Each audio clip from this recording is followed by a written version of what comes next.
going to talk about the 11 ways that dentists self-sabotage growth. Now, this is going to be a long episode, so I'm not going to be able to give you all 11 today, but I'm going to do them over the next several days, and I will give you the resources for each one of these, how to solve them, okay? Because some of them have to do with the mindset of the dentist. Some of them have to do with technical, operational things with the team, and I have trainings and SOPs and all the stuff that you need to be able to fix these things.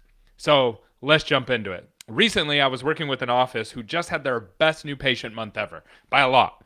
And they are absolutely crushing it. And we're really excited because that's why they hired us. They hired us to help them grow their new patients. And patients are actually coming in and buying treatment too. So everybody should be happy, right?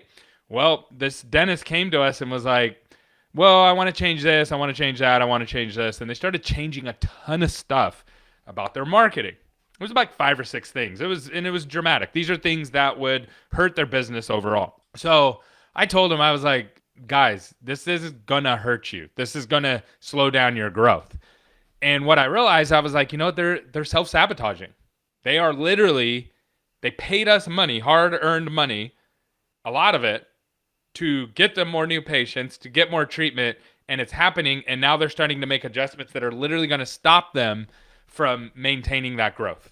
And that's depressing. And so I sat down and I made a list of the 11 things that I've seen over the years that dentists do that dentists don't realize that they're doing it. Just like I do stuff to my teeth.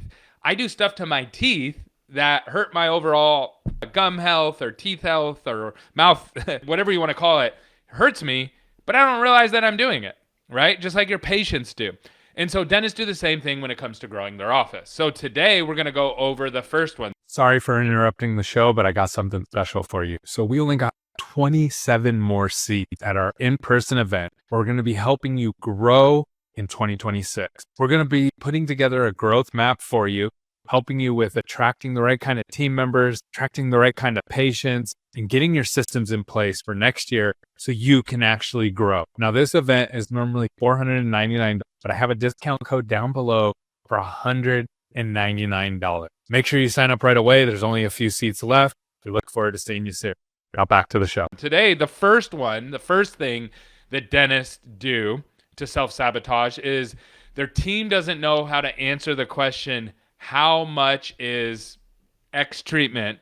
And the dentists don't know how to actually train their team on this. So it makes it really, really awkward because they kind of just shrug it off, right? So I'm going to walk through this. And I have the exact scripting on this. So if you would like the scripting and the training on this, I can give it to you, okay? Just comment down below. So the first thing to realize is, number one, you cannot give prices over the phone. So if your team is doing that, that is really, really bad. And let me explain to you why. If a patient calls in and says, how much is a dental implant? And you go, oh, a dental implant is $1,000. Well, what the patient is hearing you say is the implant, the crown, the abutment, the bone grafting, and anything else, any kind of jaw surgery, anything else that they may need is all $1,000. That's what they hear. But that's not the truth, right? We know that that's not the truth. Just like when these people do these advertising, $99 for a dental implant. We know what that means as dental professionals. And so you cannot give that pricing because it's not truthful. It's not even close to being truthful. It's not the whole story. And you cannot give prices over the phone because you cannot diagnose them. So pretty much anything that you're going to say is going to be misleading. And then if you try to round up and all those kind of things, it's going to be a problem. Okay, so that's number one. We shouldn't be diagnosing people over the phone with prices. Just like if you called a mechanic.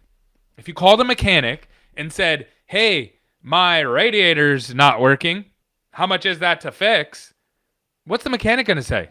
I don't know. I have to look at it, right? They're going to almost kind of think like you're kind of dumb for asking that question. So why is dentistry any different? So we can't give prices over the phone. Let me start there. We can't also not give prices over the phone. So if a patient calls in and says, hey, how much is a dental implant?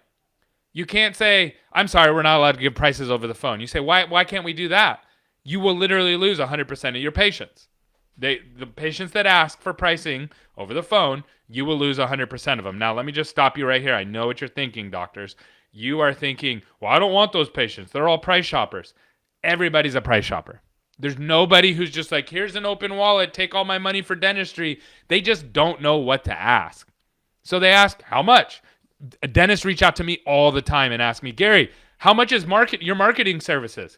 It's a silly question because I don't know how many new patients do you want? What kind of marketing do you want to do? What are you trying to accomplish, right? But dentists don't know what to ask me, so they just ask, how much? And I realize that. People who are asking about pricing like that are high intent patients, high intent customers. I know if a dentist reaches out to me and says, Gary, how much is marketing? I know they're high intent. Okay? Really important to understand that.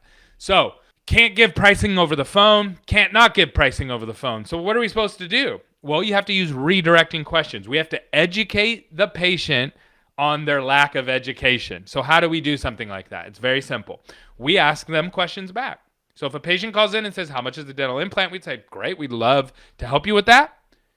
Let me ask you a couple questions. Is the tooth impacted? What's the bone density like in that area? How many roots does the tooth have? The patient's going to say, I don't know, I don't know, I don't know. And when they say, I don't know, I don't know, I don't know, you then say, you know what? It's hard for anybody to give you, no one's going to really be able to give you accurate pricing over the phone. So now they're not going to call 100 more people. Right? That gives them false pricing. Without that information, no one's really going to be able to give you accurate pricing over the phone. And we have a consultation. You can come in, come check us out, and we'll tell you exactly what's going on. What works better for you, mornings or afternoons? And this works for every kind of treatment. How much is a filling? How many surfaces is it on? Right? So it works for every kind of treatment. If you say, man, I want to be able to train my team on that, I just need the list of questions.